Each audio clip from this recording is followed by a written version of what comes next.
ইসলামের প্রথম কাফেলা যখন হিজরত করে গিয়েছিল হাবাসায়, নাজাশির দেশ তথা ইথিওপিয়ায়, যাওয়ার পরে পেছনে পেছনে মক্কার কুরাইশও তাদের একদল নেতাকে, প্রতিনিধিকে পাঠিয়ে দিল, যাও এদেরকে ফিরিয়ে আনো দেশে।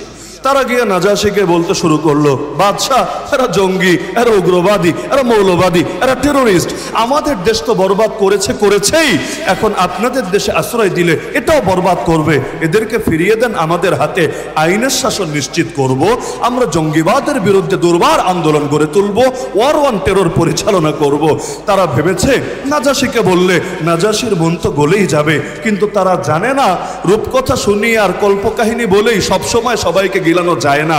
আরে দেশ স্বাধীন হয়েছে তাতে কি, গতকাল পর্যন্ত দেখা গেল যে নতুন করে আবার সেই জঙ্গি নাটকের সূচনা করেছিল, দুইজনকে ধরে দাবি করেছে আবার দুইজন জঙ্গি পাওয়া গিয়েছে, আর ইসলাম বিদ্বেষীরা খুশি।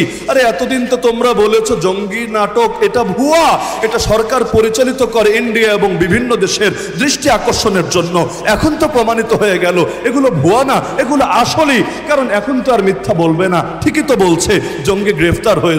কিন্তু পাগল জানে না এই জাতি সচেতন হয়ে গিয়েছে, ওরা জানে না যেই জাতি একবার রক্ত দিতে শিখে গিয়েছে ওই জাতিকে আজে বাজে গল্প শুনিয়ে তাদের চেতনা আর মনোবল ভাঙা যাবে না। আলহামদুলিল্লাহি ওয়াহদাহু ওয়া কাফা ওয়া সালামুন আলা ইবাদিহিল্লাযীনা ইসতাফা। أما بعد فأعوذ بالله من الشيطان الرجيم. بسم الله الرحمن الرحيم. فالذين آمنوا به وعزروه ونصروه واتبعوا النور الذي أنزل معه أولئك هم المفلحون. وقال تعالى هو الذي أرسل رسوله بالهدى ودين الحق ليظهره على الدين كله وكفى بالله شهيدا.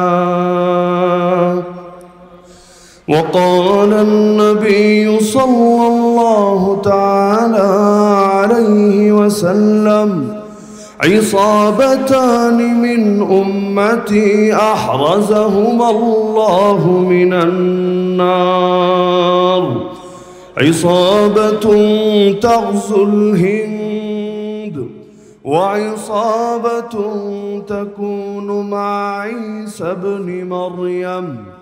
وقال أصحاب محمد رضي الله عنهم نحن الذين بايعوا محمدا على الجهاد ما بقينا أبدا. آمنت بالله صدق الله العلي العظيم وبلغنا رسوله النبي الكريم. দুনিয়ার মধ্যে দু ধরনের আদর্শ আছে, এক ধরনের আদর্শ হলো নববী আদর্শ, আর এক ধরনের আদর্শ হলো জাহেলি আদর্শ। নববী আদর্শের বিপরীত যা তাই হলো জাহেলি আদর্শ। আল্লাহ রাসূল সাল্লাল্লাহু আলাইহি ওয়াসাল্লাম দুনিয়াতে এসেছিলেনই, রব্বুল আলামিন তাকে পাঠিয়েছিলেনই জাহেলিয়াতকে মুর্দা করার জন্য এবং ইসলামকে জিন্দা করার জন্য। হুয়াল্লাযী আরসালা রাসূলাহু বিল হুদা ওয়া দীনিল হক। কোরআন বলে দিচ্ছে তিনি সেই আল্লাহ যিনি তার রাসূলকে পাঠিয়েছেন হেদায়েত দিয়ে এবং দ্বীন হক দিয়ে, লিইয়ুযহিরাহু আলা দ্বীনি কুল্লি, যাতে করে সেই রাসূল ইসলামকে, দ্বীনকে, দ্বীন হককে, খোদার শরীয়তকে বিজয়ী করেন বাকি সকল দ্বীনের উপরে। সেই দ্বীন কোনো ধর্মের নামে হোক, সেই দ্বীন কোনো মতবাদের নামে হোক, সেই দ্বীন জাহেলিয়াতের রূপে হোক, সেই দ্বীন যেমনই হোক না কেন, সকল জাহেলিয়াত হবে মুর্দা, আল্লাহর জমিন আল্লাহর দ্বীন হবে জিন্দা। এজন্য আল্লাহ থেকে প্রেরণ করেছেন। এই লক্ষ্য আল্লাহর রসুল সেই মক্কার জীবনে পর্যন্ত, মদিনায় না শুধু, মক্কার জীবনে পর্যন্ত এতটা স্পষ্ট রেখেছিলেন। যখন এই আবু জাহাল এবং তার অন্যান্য সাঙ্গপাঙ্গরা আল্লাহ রসুলের চাচা আবু তালেবকে এসে বুঝিয়েছিল, তোমার ভাতিজাকে থামতে বলো, বিনিময়ে সে যা চায় তাই আমরা দেব। নারী চাইলে আরবের সবচাইতে সুন্দরী নারী এনে দেব, আরে সে যদি সম্পদ চায় সম্পদের পাহাড় বানিয়ে দেব, যদি ক্ষমতা চায় তাও বলে ফেলুক, তাকে দারুন নদওয়া নামক পার্লামেন্টের মেম্বার বানিয়ে নেব। আর যদি জিনে ধরে সেটাও বলুক, আমরা সবচাইতে ভালো কবিরাজ ডেকে এনে চিকিৎসা করাবো। নাউযুবিল্লাহি মিন যালিক। আল্লাহর রাসূল তাদের এ সকল কথার পরিপ্রেক্ষিতে বলেছিলেন, ফাওয়াল্লাহ, আল্লাহর কসম করে বলছি, লাউ ওয়াদাউ শামসা ফি ইয়ামিনি ওয়াল কামারা ফি ইয়াসারি আলা আন আতরুকা হাযাল আমরা মা তারাকতুহু হাত্তা ইউযহিরাহুল্লাহ আও আহলিকা দুনাহু। আরে কিসের লোভ দেখাও, কিসের স্বপ্ন দেখাও? আমার ডান হাতে যদি আকাশে সূর্য এনে দাও, বাম হাতে যদি আকাশের চাঁদটাও এনে রাখো, তবুও তুই আদর্শ আমি ছাড়ব না, যতদিন না আল্লাহ তার জমিনে তার দ্বীনকে করবেন জিন্দা, অথবা আমি নবী হব মুর্দা। যেটাকে আমাদের ভাষায় সহজে আমরা বলি হয়তো শরিয়াত নয়তো শাহাদাত। আমাদের শেখুল হাদিস ইবনে শেখুল হাদিসও কারাগার থেকে বের হয়ে ঘরে ফেরার আগেই এই হুঙ্কারটাই ছুড়েছিল, হয়তো খেলাফত নয়তো শাহাদাত। আরে জীবনের কি দাম আছে যদি আমার জীবনের বিনিময়ে আল্লাহর জমিনে আল্লাহর দ্বীন জিন্দা করা না যেতে পারে? আবু বকর সিদ্দিক রাদিয়াল্লাহু আনহু যেভাবে গর্জে উঠেছিলেন, আয়ান কুসুদ্দিন ওয়ান হাই, আমি জিন্দা থাকতে ইসলামের মধ্যে এতটুকু ত্রুটি ঢুকবে এটা কিছুতেই মেনে নেওয়া যাবে না।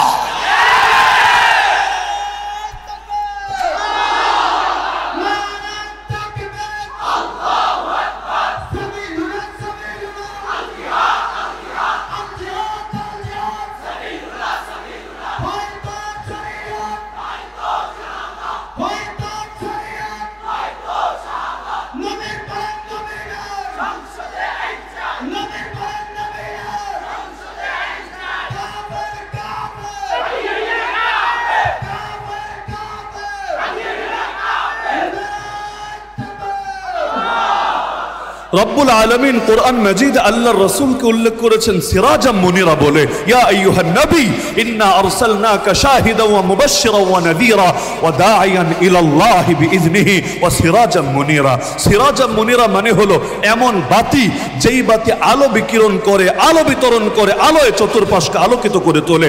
ইমাম ফখরুদ্দিন রাজি রাহমাতুল্লাহ আলাইহি তাফসীরে কাবীরের মধ্যে লিখেছেন, রব্বুল আলামিন তাকে তো চাইলে সূর্যও বলতে পারতেন, সূর্যের আলো বাতি আর প্রদীপের আলোর চাইতে বহুগুণ বেশি, কিন্তু রব তাকে সূর্য না বলে, চন্দ্র না বলে, তাকে বাতি বলে কেন উল্লেখ করলেন? তাও এমন বাতি যে শুধু আলো ধারণকারী না বরং আলো বিতরণকারী। তিনি এর কারণ বলেছেন, সূর্যের আলো অনেক বেশি, সন্দেহ নাই, কিন্তু সূর্যের আলো থেকে আমরা পৃথিবীর মধ্যে বাতি জ্বালাতে পারি না, আর ওই জামানা এটা কল্পনাও করা যেত না। অপরদিক একটা বাতি দিয়ে লক্ষ কোটি বাতি যদি জ্বালানো হয়, তবুও প্রথম বাতির আলো তার আগুন মোটেও কমে না। তা আল্লাহর রাসূলকে আল্লাহ বাতি বলে উল্লেখ করেছেন, এমন বাতি যেই বাতি অন্যান্য বাতিকে করবে আলোকিত। সেই আলোয় সাহাবীরা আলোকিত হয়েছেন, তাবেঈরা আলোকিত হয়েছেন, হতে হতে আমরাও আলোকিত হয়েছি। কিয়ামত পর্যন্ত মানুষ আলোকিত হতে থাকবে। এমনকি অন্ধকার দূর করার ভিন্ন কোনো উপায় নাই। অন্ধকারকে যতই আলটিমেটাম দেন, যতই হুঙ্কার ছোড়েন, অন্ধকার যাবে না, ভাগবে না, পালাবে না। অন্ধকার দূর করার উপায় এটাই, হকের আলো জ্বেলে দেন, অন্ধকার লেজ গুটিয়ে পালানোর জায়গা পাবে না। ওয়াকুল জা আল হক ওয়া যাহাকাল বাতিল ইন্নাল বাতিলা কানা যাহুকা। আপনি বলুন হক এসেছে, বাতিল দূর হয়েছে, নিশ্চয়ই বাতিল দূর হওয়ারই ছিল। আজকে বাংলাদেশে যখন আপনি জুলুম দেখেন, আপনি বৈষম্য দেখেন, নির্যাতন দেখেন, নিপীড়ন দেখেন, দুর্নীতি দেখেন, খুনোখুনি দেখেন, রক্তারক্তি দেখেন, আফসোস করেন কিভাবে অন্ধকার দূর হবে, কিভাবে সমাজটা আবার আলোয় আলোকিত হবে। আরে জবাব এই আয়াতের মধ্যেই আছে। যতই অন্ধকার দূর করতে চান, যতই বৈষম্যের বিরুদ্ধে আন্দোলন গড়ে তোলেন, যতই নির্যাতন নিপীড়নের বিরুদ্ধে হুঙ্কার ছোড়েন, কোনোদিনও দূর হবে না যতদিন পর্যন্ত আল্লাহ দ্বীনের আলো এই সমাজের মধ্যে আলোকিত না করেন। আরে আলো জ্বালিয়ে দেন, অন্ধকার এমনি বিদায় নেবে। আলো জ্বালাবেন না, অন্ধকারকে ইনভাইট করতে হবে না, আপনি এসে শিকড় গাড়বে। সুতরাং বাংলাদেশকে যদি আলোয় আলোকিত করতে চান, পৃথিবীর প্রতিটা ইঞ্চি ইঞ্চি মাটিকে যদি আলোয় আলোকিত করতে চান, উপায় একটাই, রাস্তা একটাই, আল্লাহ নবীর শরীয়তকে, আল্লাহ নবীর আনিত দ্বীনকে, আল্লাহ নবীর খেলাফত, তার প্রতিনিধিত্বকে সমাজের মধ্যে বাস্তবায়ন করেন। ইনশাআল্লাহ এই আলো যখন জ্বলে উঠবে, বাতিল লেজ গুটিয়ে পালাতে বাধ্য হবেই হবে। ইসলামের প্রথম কাফেলা যখন হিজরত করে গিয়েছিল হাবাসায়, নাজাশির দেশ তথা ইথিওপিয়ায়, যাওয়ার পরে পেছনে পেছনে মক্কার কুরাইশও তাদের একদল নেতাকে, প্রতিনিধিকে পাঠিয়ে দিল, যাও এদেরকে ফিরিয়ে আনো দেশে। তারা গিয়ে নাজাশিকে বলতে শুরু করলো, বাদশাহ এরা জঙ্গি, এরা উগ্রবাদী, এরা মৌলবাদী, এরা টেরোরিস্ট, আমাদের দেশ তো বরবাদ করেছেই, এখন আপনাদের দেশে আশ্রয় দিলে এটাও বরবাদ করবে, এদেরকে ফিরিয়ে দেন, আমাদের হাতে আইনের শাসন নিশ্চিত করব, আমরা জঙ্গিবাদের বিরুদ্ধে দুর্বার আন্দোলন গড়ে তুলব, ওয়ার ওয়ান টেরর পরিচালনা করব। তারা ভেবেছে নাজাশিকে বললে নাজাশির মন তো গলেই যাবে, কিন্তু তারা জানে না রূপকথা শুনিয়ে আর কল্পকাহিনী বলেই সবসময় সবাইকে গিলানো যায় না। আরে দেশ স্বাধীন হয়েছে তাতে কি, গতকাল পর্যন্ত দেখা গেল যে নতুন করে আবার সেই জঙ্গি নাটকের সূচনা করেছিল, দুইজনকে ধরে দাবি করেছে আবার দুইজন জঙ্গি পাওয়া গিয়েছে, আর ইসলাম বিদ্বেষীরা খুশি। আরে এতদিন তো তোমরা বলেছো জঙ্গি নাটক এটা ভুয়া, এটা সরকার পরিচালিত করে ইন্ডিয়া এবং বিভিন্ন দেশের দৃষ্টি আকর্ষণের জন্য, এখন তো প্রমাণিত হয়ে গেল এগুলো ভুয়া না, এগুলো আসলেই, কারণ এখন তো আর মিথ্যা বলবে না, ঠিকই তো বলছে, জঙ্গি গ্রেফতার হয়েছে। কিন্তু পাগল জানে না এই জাতি সচেতন হয়ে গিয়েছে, ওরা জানে না যেই জাতি একবার রক্ত দিতে শিখে গিয়েছে ওই জাতিকে আজে বাজে গল্প শুনিয়ে তাদের চেতনা আর মনোবল ভাঙা যাবে না। তো যার কারণে গোটা জাতি যখন গর্জে উঠেছে, আরে কিসের জঙ্গি নাটক দেখাচ্ছ, আমাদেরকে প্রমাণ দিতে হবে। আর স্বাধীন বাংলায় এই আমেরিকার শেখানো বুলি, ওয়ার ওয়ান টেরর, জঙ্গিবাদের কেচ্ছা চলবে না। আজকে দিনটা শুরু হতে না হতে বলল থুক্কু, সরি আমাদের ভুল হয়েছে, আসলে শব্দটা হবে নাশকতাকারী, মিস্টেক বশত জঙ্গি শব্দ কোনো পত্রিকায় লেখা হয়ে গিয়েছে। তার মানে জাতি যদি জেগে ওঠে তখন তাদেরকে বিভিন্ন আজে বাজে গল্প শুনিয়ে ঘুম পাড়িয়ে রাখা যায় না। তো নাজাশিকে বলল ফিরিয়ে দেন না আমাদের কাছে। এখন নাজাশি বললেন তোমাদের একপাক্ষিক কথা শুনে আমি বিচার করতে পারি না, ওদেরকে ডাকি। ডাকার হলো, সেখানে জাফর তাইয়ার রাদিয়াল্লাহু তাআলা আনহু তার সামনে গিয়ে ছোট্ট একটা ভাষণ দিলেন। এই জাফর সেই জাফর, আল্লাহ রাসূল সাল্লাল্লাহু আলাইহি ওয়াসাল্লাম এক জিহাদে যাকে নেতা বানিয়েছিলেন, সেনাপতি বানিয়েছিলেন, সেই জিহাদের মধ্যে ডান হাত দিয়ে ঝান্ডা ধরে রেখেছিলেন। এক কাফের এসে তরবারি দিয়ে আঘাত করে ডান হাতটা কেটে ফেলেছিল। আরে হাত গেছে তাতে কি, কালেমার ঝান্ডা জমিনে পড়বে, এটা কি মুসলমান মেনে নিতে পারে? বাম হাত দিয়ে ধরে নিয়েছে ঝান্ডা। এবার জালেম এসে বাম হাতেও আঘাত করেছে, বাম হাতটাও কেটে গিয়েছে, তাতে কি, বাহু দিয়ে আগলে রেখেছে। আর অবশেষে যখন চূড়ান্ত আঘাত হয়েছে, আল্লাহর বান্দা জান কোরবান করেছে, কিন্তু শেষ মুহূর্ত পর্যন্ত চেষ্টা চালিয়েছে, নিজের যত কষ্ট হোক যে কোনো মূল্যে কালেমার পতাকা, ইসলামের পতাকা, আল্লাহ নবীর দেওয়া ঝান্ডা সমুন্নত রাখবে। এই সংবাদ দুনিয়ার কেউ দেওয়া লাগলো না, জিবরিল আমিন এসে আল্লাহ রসুল সাল্লাল্লাহু আলাইহি ওয়াসাল্লামকে দিয়ে দিলেন। আল্লাহ রসুল মদিনার সাহাবীদেরকে মদিনার মসজিদে একত্রিত করে সংবাদ শোনালেন। তার চোখ থেকে পানি ঝরছিল। নবী বললেন, আরে আমার জাফর আল্লাহর জন্য দুইটা হাত কোরবান করেছে, বিনিময়ে আমার আল্লাহ জাফরকে জান্নাতের মধ্যে দুইটা ডানা দিয়েছে।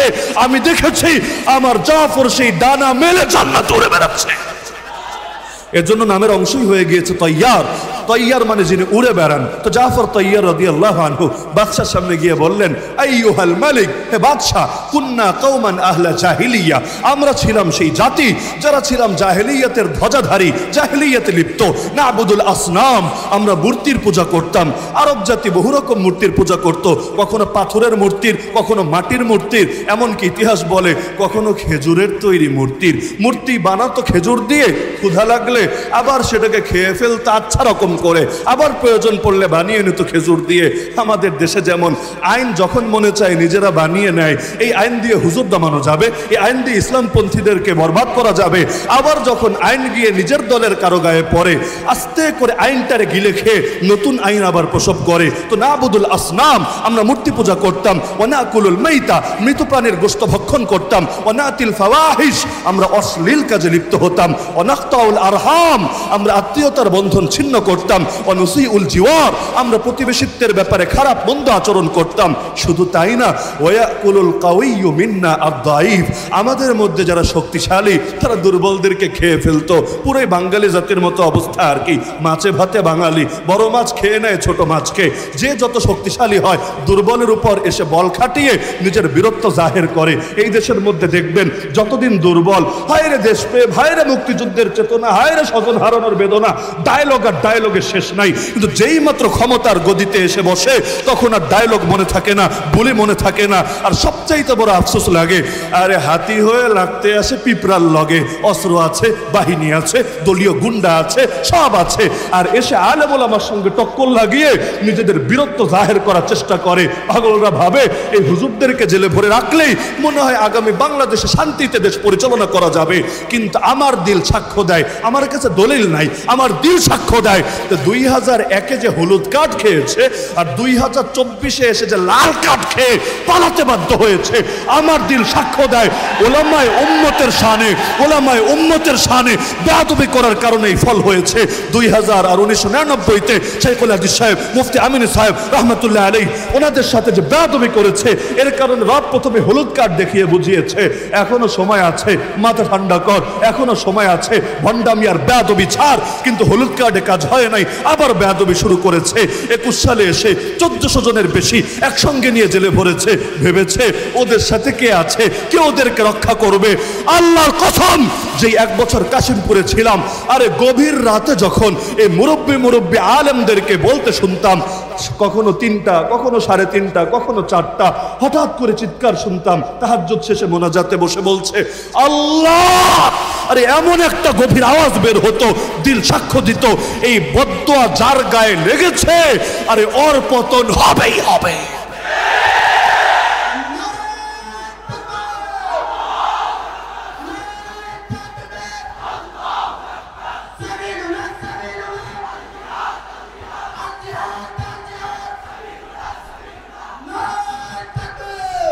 আরে তোমরা ভেবেছোটা কি এই দিন আর কোরআন হেফাজতের দায়িত্ব আমরা নেই নাই? হেফাজতের দায়িত্ব নিয়েছেন স্বয়ং আল্লাহ। ইন্না নাহনু নাযালনা যিকরা ওয়া ইন্না লাহু লাহাফিজুন। আর আল্লাহ হেফাজত করবেন কিভাবে? মাধ্যম তো বহুত আছে, কিন্তু আল্লাহ সর্বপ্রধান মাধ্যম বানিয়েছেন বান্দার সিনাকে। তার মানে আল্লাহ কোরআন হেফাজত করবেন কোরআন ওয়ালাদেরকে হেফাজত করার মাধ্যমে। সুতরাং যারাই আসবে কোরআন ওয়ালাদেরকে নিশ্চিহ্ন করার জন্যে, আরে তাদের নাম ফেরাউন হোক, হামান হোক, নমরুদ হোক, কারুন হোক, আবু জাহাল হোক, আবু লাহাব হোক, আর এই সমস্ত ফ্যাসিস্ট ডাইনি বুড়ি হোক, নাম যাই হোক না কেন, ওদের নাম নিশানাই যাবে হারিয়ে।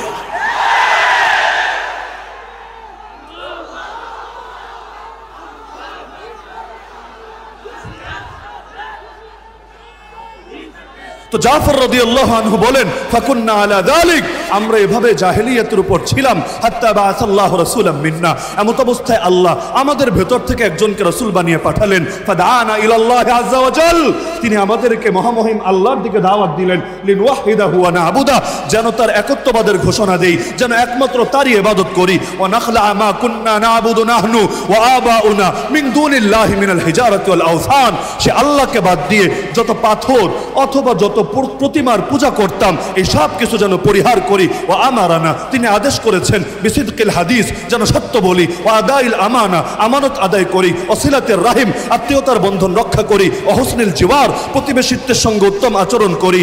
ওয়াল কাফি আনিল মাহারিম ওয়াদ দিমা, হারাম থেকে বিরত থাকি, রক্তপাত থেকে বিরত থাকি। ও নাহানা, তিনি আমাদেরকে নিষেধ করেছেন আনিল ফাওয়াহিশ, যেন অশ্লীলতা ছেড়ে দেই। ও শাহাদাতি জুর, মিথ্যা সাক্ষ্য দেওয়া বাদ দিয়ে দেই। ও আকলি মালিল ইয়াতীম, এতিমের সম্পদ আত্মসাৎ আর না করি। ও কাতফিল মুহসানা, ছোট প্রতিশোধী নারীদেরকে জিনার অপবাদ আর না দেই ও আমারানা, তিনি আরো আদেশ করেছেন আর না আবুদাল্লাহ, এক আল্লাহর ইবাদত করব, লা নুশরিকু বিহি শাইআ, তার সঙ্গে যেন কোনো কিছুকে শিরিক শরিক না করি, ওয়া ইকামাস সালাহ, সালাত কায়েম করি, ওয়া ইতাআজ যাকাত, যাকাত আদায় করি। ক্বালাত ফাআদ্দাদা আলাইহি উমুরুল ইসলাম, এভাবে একটা একটা করে ইসলামের বিধানগুলো তুলে ধরলেন। সব শুনে নাজাশী বললেন, নেতাজিরা তোমরা তোমাদের পথ দেখো, আমি এই মুসলমানদেরকে কিছুতেই তোমাদের হাতে তুলে দেব না। তাহলে আল্লাহ রসুল এসেছিলেন সিরাজা মুনিরা হয়ে, এমন আলো যে জামানায় নব্য জাহেলিয়াতের মধ্যেও পৃথিবীর বুকে আলো জ্বালাতে চাইলে আল্লাহ রসুলের সিরাত বাদ দিয়ে, আল্লাহ রসুলের নববী আদর্শ বাদ দিয়ে ভিন্ন কোনো তরিকায় সফলতা অতীতেও আসে নাই, আজও আসবে না, কোনোদিন আসা সম্ভব না। সুতরাং আল্লাহ রসুলের প্রতিটা শিক্ষাই আমাদের কাছে আমানত। আমাদের জান যেতে পারে, কিন্তু রক্ত দিয়ে হলেও আল্লাহর নবীর কোনো আমানতকে কিছুতেই নষ্ট হতে দেব না। আল্লাহ নবী যে ইসলাম আমাদের কাছে দিয়েছেন, সেই ইসলামে নামাজও আছে, রোজাও আছে, হজও আছে, যাকাতও আছে, ইলমও আছে, আত্মশুদ্ধিও আছে, দাওয়াতও আছে, সবই আছে। পাশাপাশি জিহাদও আছে, খেলাফতও আছে, কাফের মুশরিকদের দাঁত ভাঙা জবাব দেওয়ার শিক্ষাও আছে। সুতরাং এই পুরো কোরআনই তো আমানত, নবীর পুরো আদর্শই তো আমানত। তো এখন নামাজের কথা বললে ভালো বলবা, রোজার কথা বললে ভালো বলবা, ইলমের দাওয়াত দিলে ভালো বলবা, আর আত্মশুদ্ধির কথা বললে ভালো বলবা, আর জিহাদের কথা বললে জঙ্গি বলবা, খেলাফতের কথা বললে উগ্রবাদী বলবা। আল্লাহর কসম, তোদের চোখে যদি জিহাদ উগ্রবাদ হয়, তোদের চোখে যদি খেলাফত সাম্প্রদায়িকতা হয়, তোদের চোখে যদি আল্লাহ নবীর আদর্শ টেররিজম হয়, আল্লাহর কসম, আল্লাহর কসম, আল্লাহর কসম, তোদের সব গালি মাথা পেতে নিতে রাজি আছি। যেই গালি মনে চায় সেই গালি দে, কিন্তু আমরা কোনো কিছুর বিনিময়ে নবীর কোন আদর্শ ছাড়তে রাজি না।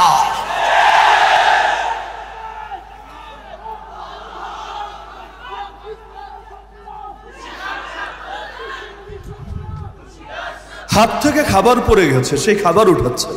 এটা কি এমন আহামরি বিধান? ফরজও তো না, ওয়াজিবও তো না, এমন না যেটা না করলে ঈমান শেষ হয়ে যাবে, যেটা না করলে ফাসেক হয়ে যাবে।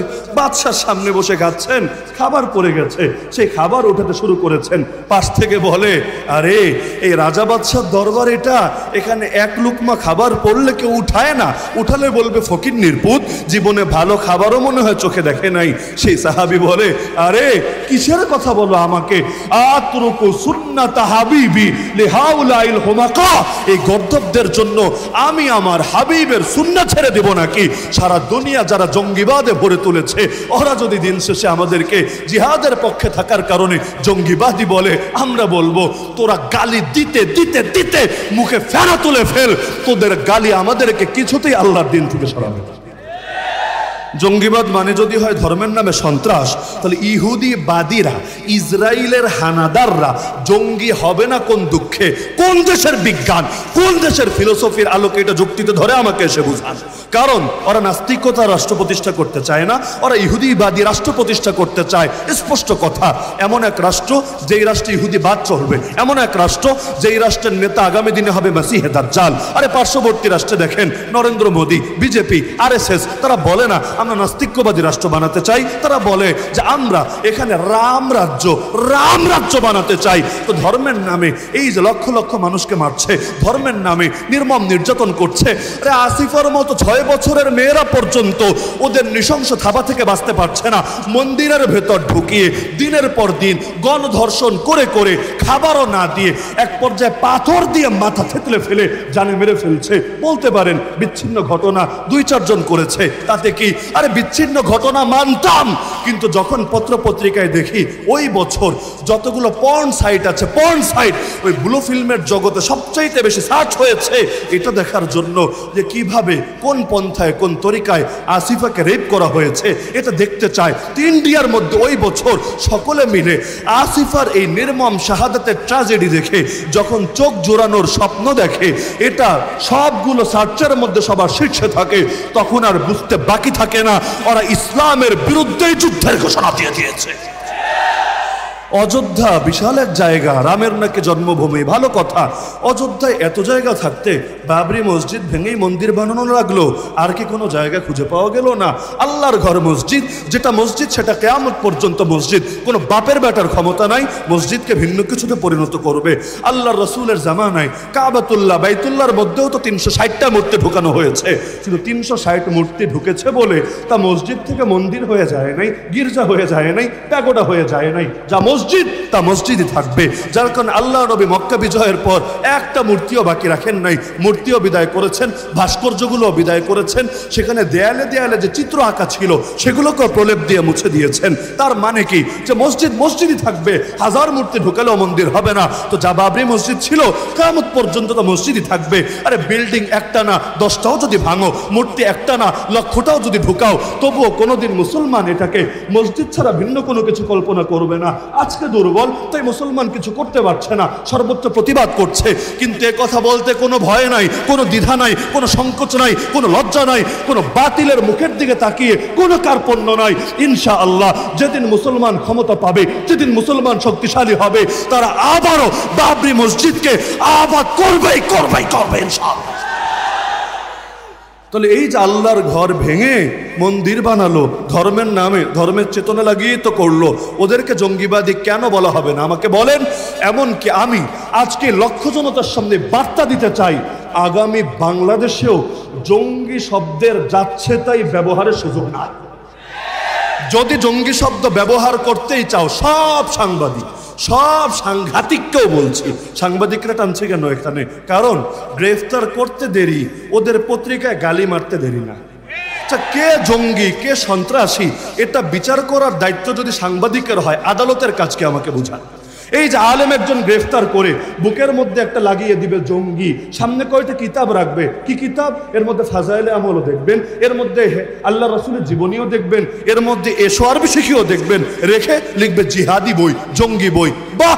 আরে এই যে পুলিশ তুমি ধরে ট্রায়াল করলা, বিচার করার দায়িত্ব তো ভাই তুমি পুলিশের না। যদি পুলিশে বিচার করে, আদালতের দায়িত্ব কি? গ্রেফতার করার পর 24 ঘন্টার ভেতর ম্যাজিস্ট্রেটের সামনে হাজিরের প্রয়োজন কি? তোমার কাজ শুধু অভিযোগ দায়ের করা। অভিযোগ ভিন্ন জিনিস আর ট্যাগ লাগিয়ে দেওয়া ভিন্ন জিনিস। এই এক জঙ্গি ট্যাগের কারণে কত আলেমের কত ক্ষতি হয়েছে, এক জঙ্গি ট্যাগের কারণে কত ছাত্রের শিক্ষা জীবনটাই বরবাদ হয়ে গেছে, এক জঙ্গি ট্যাগের কারণে এই বাংলার বুকে হাজার হাজার সাধারণ যুবক জনতার গোটা জীবনটাই তছনছ হয়ে গিয়েছে। তাহলে এখন ধরবা আর ধরেই জঙ্গি লাগিয়ে দিবা। আর এটা যদি আদালত অবমাননা না হয়, আদালত অবমাননা কাকে বলে? আমরা তো ধরেই কাউরে চোর বলতে পারি না, ডাকাত বলতে পারি না, সর্বোচ্চ অভিযুক্ত বলতে পারি, অপরাধী বলতে পারি না। কে অপরাধী আর কে অপরাধী না বিচার করার দায়িত্ব হলো আদালতের, বিচার করার দায়িত্ব হলো বিচারকের। অন্য কেউ যদি বিচারক সাজে, সে আদালত অবমাননার দায়ে দায়ী হবে। তাহলে এই যে আলেম ওলামারে জেল খাটানো হলো, এখন আদালত অনেককে বেকসুর খালাস দিয়ে দিচ্ছে। মামলার যখন আবেদন করছে চার্জ গঠনের জন্য, ওই সময় ডিসচার্জ তাদেরকে করে দিচ্ছে। তার মানে আদালত বলছে নিরপরাধ। তো তোমরা যে 100 পত্রিকায় রিপোর্ট করলা, তোমরা যে 200 সাংবাদিক মিলে টেলিভিশনে তার ইজ্জত খেলা, এটার কি হবে? আরে ভাই, এমন কাজ করার কি দরকার যেটার জন্য দুদিন পর লজ্জিত হতে হবে? দুদিন আগে মামুনুল হক নিয়ে ট্রায়াল ট্রায়াল ট্রায়াল, কত গালি, কত কথা, এমনকি নামটা পর্যন্ত শ্রদ্ধার সাথে পত্রিকায় নিত না। আজকে যখন মাইক একটা হাতে নিয়ে, ক্যামেরাগুলো পিছনে নিয়ে ঘন্টার পর ঘন্টা একটা বাক্য শোনার জন্য দাঁড়িয়ে থাকো, তখন লজ্জা লাগে না? তখন বিবেকে বাজে না?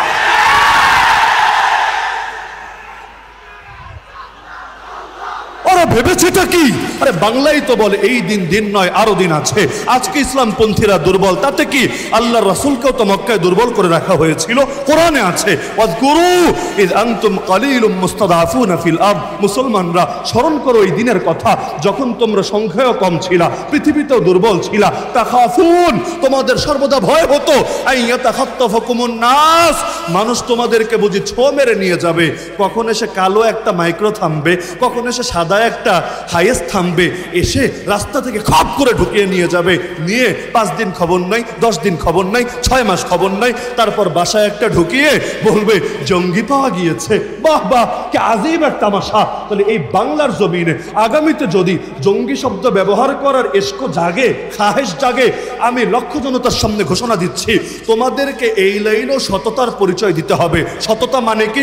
যদি বলো ধর্মের নামে, আদর্শের নামে সন্ত্রাস করলে সেটাকে জঙ্গিবাদ বলে, তাহলে নাস্তিক যে কয়টা আছে, নাস্তিক্যবাদের নামে যারা সন্ত্রাস করে, যারা গালিগালাজ করে, যারা আমার প্রিয় নবীকে নিয়ে কটূক্তি করে, এমনকি যারা ভিন্ন ধর্মের লোক, ধর্মের নাম আমি টানতে চাচ্ছি না, ওরা যত রাহাজানি করে, ওরা যত অগ্নি সন্ত্রাস করে, ওরা যত খুনোখুনি করে, এগুলোকেও জঙ্গিবাদ বলে চালাতে হবে। ওদেরকে গ্রেফতার করেও জঙ্গি নামে আখ্যায়িত করতে হবে। আর যদি দেখি খালি দাড়ি টুপিওয়ালা, আর যদি দেখি খালি মাদ্রাসা পড়নেওয়ালা, আর যদি দেখি খালি আলেমা ছাত্র জনতার সামনে জঙ্গি শব্দ ব্যবহার করা হয়, ইনশাআল্লাহ সুম্মা ইনশাআল্লাহ এই জাতি তোমাদেরকে এমন ভাবে রুখে দেবে, তোমরা হেলিকপ্টারে করেও পালাতে পারবে না। আরে তোমাদেরকে নির্মমভাবে লজ্জিত হতে হবে। তাহলে আল্লাহর রাসূল সাল্লাল্লাহু আলাইহি ওয়াসাল্লাম আমাদেরকে এক আদর্শ দিয়ে গিয়েছেন। আমাদের কাজ জাস্ট নবীর আদর্শ হুবহু অনুসরণ করা, যুক্তির পেছনে, অন্ধত্বের পেছনে না ছুটা। যুক্তির পেছনে তো ইবলিস ছুটেছিল। আল্লাহ বললেন তো বড়, আমি হলাম উত্তম, নবী হলো অধম। কেন? খালাকতানি মিন নার ওয়া খালাকতাহু মিন তিন। আমাকে সৃষ্টি করেছো আগুন থেকে, তাকে সৃষ্টি করেছো মাটি থেকে। আজকের যুগে কিছু মানুষ মাদ্রাসায় পড়ে নাই, জেনারেল লাইনে পড়েছে, মাওলানা মুফতি হতে পারে নাই, বড় ডক্টর, বড় বুদ্ধিজীবী, বড় কিছু হয়ে গিয়েছে। এখন যদি বলা হয় আলেমের পরামর্শ শোনো, বলে আলেম দিয়ে কি হবে? নাহনু খায়রুম মিনহুম, আমরা তাদের চাইতে উত্তম। ওদের শরী আর ইবলিসের শরী কি পার্থক্য থাকে? যত বড় বিদ্বান হও, যত বড় শিক্ষিত হও, যত বড় জ্ঞানী গুণী হও, আরে আলেম তথা নবীর ওয়ারিসদের থেকে কোরআন সুন্নাহর আলোকে যদি তুমি সিদ্ধান্ত গ্রহণ না করো, পরামর্শ গ্রহণ না করো, তুমি ব্যর্থ হবাই হবা, ব্যর্থ হবাই হবা। কারণ রহমত আল্লাহর হাতে, বরকত আল্লাহর হাতে, নুসরাত আল্লাহর হাতে, শান্তি আল্লাহর হাতে, মুক্তি আল্লাহর হাতে, হায়াত আল্লাহর হাতে, মউত আল্লাহর হাতে। সব যখন আল্লাহর হাতে, বাতিলের দালালিতে জীবন চলবে কোন দুঃখে? আমেরিকার হাতে শান্তি নাই, জাতিসংঘের হাতে বরকত নাই, চীনের হাতে মুক্তি নাই, ইন্ডিয়ার হাতে কোনো কিছু নাই। সব কিছু আছে একজনের হাতে, নাম তার আল্লাহ। আর সেই আল্লাহকে নারাজ করে কেউ কখনো ভালো থাকতে পারে না, আর সেই আল্লাহকে রাজি করে কেউ কখনো খারাপ থাকে না। বলবেন আল্লাহকে নারাজ করে কতজন ভালো থাকে, কতজন কত সুখে শান্তিতে থাকে? থাকে। আল্লাহ যখন সাময়িক ঢিল দিয়ে থাকে, যখন আল্লাহ ধরে ইঁদুরের গর্তে গিয়েও পালানোর জায়গা খুঁজে পায় না।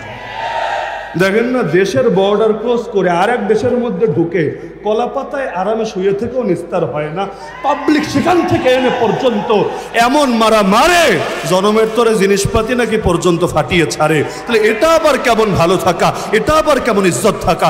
আমরা জেলে থেকেছি, কষ্ট করেছি, কত সত্য। কেউ 3 বছর থেকেছেন, কেউ 10 বছর থেকেছেন, কেউ লাশ হয়ে বের হয়েছেন, কেউ নিজের হাঁটুকটা এমনভাবে অবস্থা হয়েছে আর কখনো হয়তো ঠিকভাবে হাঁটতেও পারবেন না, কারো কোমর এমনভাবে শেষ হয়েছে আর হয়তো কোনোদিন সুস্থ হবেন না। কিন্তু আল্লাহ যে ইজ্জত তাদেরকে দিয়েছেন, যে সম্মান তাদেরকে দিয়েছেন, ক্ষমতায় নাই তাও তাদেরকে দেখার জন্য মানুষ মুখিয়ে থাকে। আরে তোমরা শাহবাগে বিরিয়ানি বিতরণ করো, কয়জন লোক পাও? আজকের ধোপখোলা মাঠের চিত্র দেখো, তাওহীদি জনতা এই রোদের মধ্যে, গরমের মধ্যে বসার জায়গা পাচ্ছে না, তারপরও মানুষকে জায়গা দেওয়া যাচ্ছে না। কি বুঝলা? এই দেশ ইসলামের, এই দেশ কোরআনের, এই মাটির পরতে পরতে ইসলাম মিশে আছে। জুলুম করে, হামলা করে, মামলা দিয়ে তোমরা এই জমিন থেকে কখনোই ইসলামকে নিশ্চিহ্ন করতে পারবে না।